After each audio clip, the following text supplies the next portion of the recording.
Update po tayo sa fuel subsidy program ng Department of Transportation sa gitna ng napakataas na presyo ng mga produktong petrolyo. At may ulat on the spot si Ian Cruz. Ian?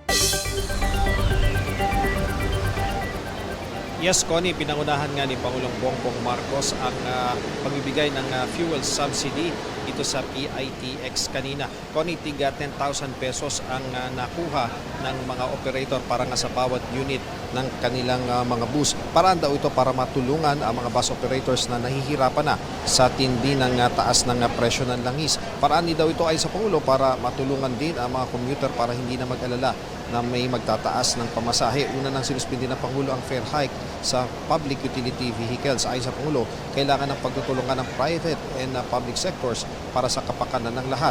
Kabilang ito sa mga sagot ng gobyerno sa patuloy na pagtaas ng presyo ng petrolyo na direktang epekto ng giyera sa Middle East. Ayon naman kay Secretary Bani Lopez ng DOTR, nagpapatuloy ang mga programa ng gobyerno para maibsan ang epekto ng mataas sa presyo ng langis. Una na nga rito ang 50% discount sa MRT3 at LRT2 para sa lahat ng pasahero. 2 buwan din na may rebates ang mga PUVs. Sa mga toll fee, may piso terminal fees na rin para sa RoRo vehicles sa Class 3 at Class 4 vehicles na naghahatid ng mga produktong agrikultural at iba pang essential goods na inaasahang tatagal ng 6 na buwan. Simula naman sa April 1 ay magbababa sa airport fees and charges. Ang terminal fees hanggang 200 pesos ang diskwento ng mga pasahero at sa mga airlines ang landing fees ay may tipid na hanggang 5,000 piso kada landing.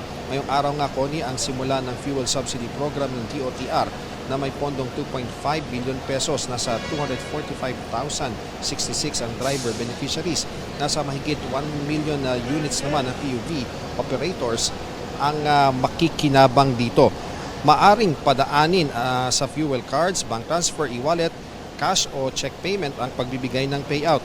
Kaya kanina na-checking nga ang binigay sa mahigit 2 operator na pinangunahan ni Pangulong Bongbong Marcos sa mga bus. 10,000 pesos ang nakalaan sa kada unit na tinatanggap ng mga operators.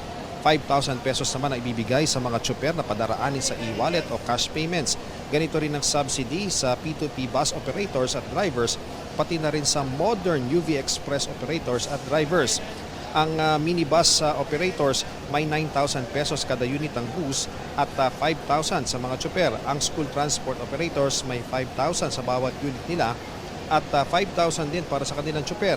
Tig 5,000 din sa bawat unit ng traditional UV Express at traditional UV drivers. 2,000 pesos naman sa bawat unit ng taxi at 5,000 sa kanilang mga driver. Sa modern PUJ, nasa 10,000 pesos ang fuel subsidy sa bawat unit ng operators, habang may tig 1,500 pesos naman ang drivers.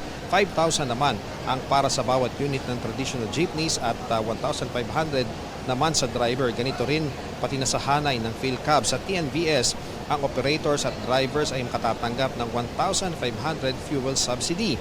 Ang mga tricycle driver at delivery service naman, matapos na raw ng Holy Week, posibleng mabigyan. Ayon kay Secretary Lopez, may mga tsuper na mas maliit ang subsidy dahil kailangan daw pagkasyahin ang 2.5 billion pesos na pondo. Halos lahat ng tsuper naman sa mga pampublikong transportasyon ay makatatanggap ng ayuda, pero wala ang mga konduktor. Kaya sabi ni Secretary Bani Lopez, baka maaari nila itong ipakiusap sa DSWD. Ay naman kay Secretary Rex Gatchalian, kung i-endorso ito ng DOTR na in crisis din ang mga konduktor, ay agad-agad silang tutulungan dahil ang bilin nga ng Pangulo ay wala raw maiiwan. Kanina ay nagpaliwanag din ang kalihim ng DSWD dahil nga may mga TNVS drivers na nagpupunta doon naman sa pagbibigayan ng ayuda para sa mga drivers at wala sila doon sa listahan. Ang sabi ni Secretary Gatchalian, ibinigay sa kanila ng LTFRB ang listahan. Ang LTFRB naman kinuha doon sa mga transport network companies yung listahan nila.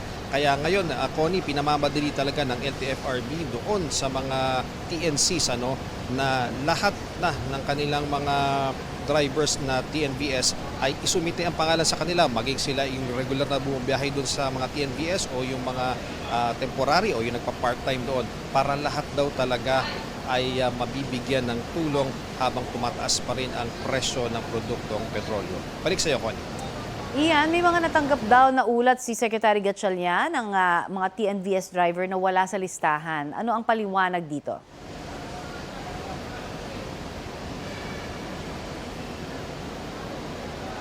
Connie, ulit ang iyong katanungan? Yes, so may mga natanggap daw si Secretary Gatchalian ng mga TNVS drivers na wala sa listahan. May paliwanag na ba sila tungkol dito?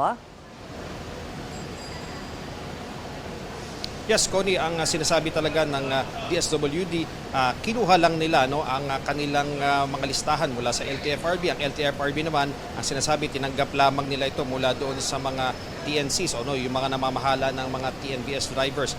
Pero ngayon, Connie, talagang kailangang, ang sinasabi kasi ni Secretary Gatchalian, may mga TNCs na sinasabi na cut off daw ang DSWD, pero hindi raw yan totoo dahil lahat daw ng isusumite yung pangalan sa kanila basta na-certify ito ng LTFRB ay bibigyan nila ng karampatang ayuda. At Connie, ang idinidiin ni Secretary Gatchalian, huwag mag-alala ang mga TNVS drivers kung wala sila doon sa mga nakalista ngayon, sapagkat kapag naayos yung kanilang pangalan doon sa clean list ng DSWD ay maaring magtakda ng panibagong o tinatawag na special payout day itong DSWD para mabigyan yung mga wala ngayon sa listahan ko. Maraming salamat, Ian Cruz.